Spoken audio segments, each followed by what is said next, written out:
పరిశుద్ధాత్మ దేవుడు వారికి తోడుగా ఉండి లేఖనాల్ని రాయించాడు.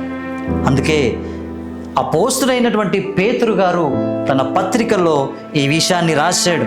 పేతురు గారు రాసినటువంటి 2వ పత్రిక 1వ అధ్యాయము 21వ వచనము, ఏలయనగా ప్రవచనం ఎప్పుడు మనుషుని ఇచ్చను బట్టి కలగలేదు, మనుషుని ఇచ్చను బట్టి కలగలేదు, మనుషులు పరిశుద్ధాత్మ వలన ప్రేరేపింపబడిన వారై దేవుని మూలముగా వారు పలికారు.